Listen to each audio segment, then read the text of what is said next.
ଦେଖନ୍ତୁ ଗତକାଲି ଇଣ୍ଟରଭିନିଂ ନାଇଟ୍ରେ ବାଲିପାଟଣା ପିଏସ୍ରେ ମାନେ 4 ତାରିଖ ଆଉ 5 ତାରିଖର ମଧ୍ୟରାତ୍ରିରେ ବାଲିପାଟଣା ପିଏସ୍ ଅଞ୍ଚଳରେ ବେଲେଶ୍ୱର ଟେମ୍ପଲ ପ୍ରାଚୀ ନଦୀ ଯେଉଁ ଭାପୁର ପାଖରେ ଯେଉଁ ବେଲେଶ୍ୱର ମନ୍ଦିର ଅଛି ସେଠୁ ଗୋଟେ ମନ୍ଦିର ଥେଫ୍ଟ ହେଇଥିଲା। ସବସିକ୍ୱେଣ୍ଟଲି ସେ ଥେଫ୍ଟର ଇନଭେଷ୍ଟିଗେସନରେ ଆମେ এই কেসটাକୁ ডিটেকশন করছু এবং এই কেসর ডিটেকশন ହେଲା ପରେ ଆମେ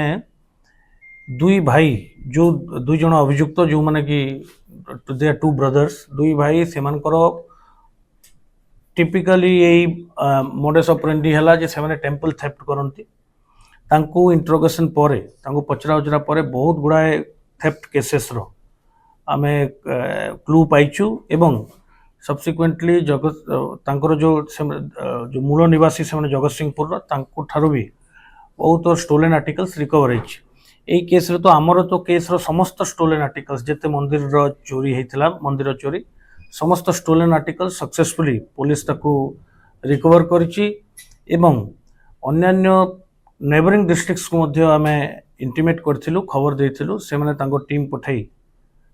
ଗତକାଲି ଠାରୁ ତାଙ୍କୁ ଇଣ୍ଟ୍ରୋଗେସନ୍ କରୁଥିଲେ। ତା ଫଳରେ ଜଗତସିଂହପୁରରେ ଏଇ ଦୁଇ ଜଣ ଯେଉଁ ଅଭିଯୁକ୍ତ ଅଛନ୍ତି ତାଙ୍କ ଘରୁ ମଧ୍ୟ ବହୁ ପରିମାଣରେ ଟେମ୍ପଲ ଆର୍ଟିକଲ୍ସ ଯେଉଁମାନେ ମନ୍ଦିରରେ ଯେଉଁ ସବୁ ସାମଗ୍ରୀ ବ୍ୟବହାର କରାଯାଏ ଠାକୁରଙ୍କ ଅଳଙ୍କାର ଏବଂ ପୂଜା ସାମଗ୍ରୀ ଗୁଡ଼ାକ ଜବତ ହେଇଛି। ଏଇ କେସ୍ଟା ଏବେ ଅଣ୍ଡର ଇନଭେଷ୍ଟିଗେସନ୍ ଅଛି। ଆମେ ପ୍ଲାନ୍ କରୁଛୁ ଆମେ ଡିସାଇଡ୍ କରିଛୁ ଯେ ଆହୁରି ପୁଣି ଥରେ ଏଇ ଅଭିଯୁକ୍ତମାନଙ୍କୁ ପୋଲିସ ରିମାଣ୍ଡରେ ଅଣାଯିବ ଏବଂ ତାଙ୍କର ଅନ୍ୟାନ୍ୟ ସମ୍ପୃକ୍ତି କେହି ଅନ୍ୟ ତାଙ୍କ ସହିତ ଜଡ଼ିତ ଅଛି କି ଏବଂ weather it is an organised crime ଆଉ ଆଗରୁ ଏମାନେ କେଉଁ କେଉଁ ମନ୍ଦିରରେ ଚୋରି କରିଛନ୍ତି ଏବଂ ଆଉ କ'ଣ ତାଙ୍କର କ୍ରାଇମ୍ରେ ଇନଭଲଭମେଣ୍ଟ ଅଛି ସେଗୁଡ଼ାକ ଆମେ ତଦନ୍ତ ପରିସରଭୁକ୍ତ ରଖିଛୁ। ୱାନ୍ସ ଯେତେବେଳେ ପୋଲିସ ରିମାଣ୍ଡରେ ଆପ୍ଲାଏ କରାଯାଇଛି ପୋଲିସ ରିମାଣ୍ଡରେ ଆଣିଲା ପରେ ସେମାନଙ୍କୁ ଆଉ ଥରେ କିଛି ଇନଫର୍ମେସନ୍ ତାଙ୍କଠାରୁ ଆମେ ବାହାର କରିବା ପାଇଁ ଚେଷ୍ଟା କରିବୁ and then the case will be further investigated. एमओ कोन थिला और केते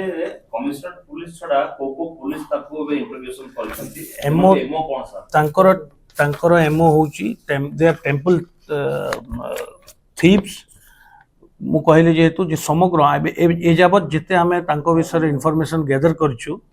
तांकर जो कैरेक्टर एंटीसीडेंट बा हमर जो केस तांको डॉसियर हमें इन्फॉर्मेशन गैदर करछु हमें जानिबा को पाइछु जे ए जाबत से माने 12टी केस रे तांको संपृक्ति आसुची जगतसिंहपुर कटक रूरल एवं पुरी रो मध्य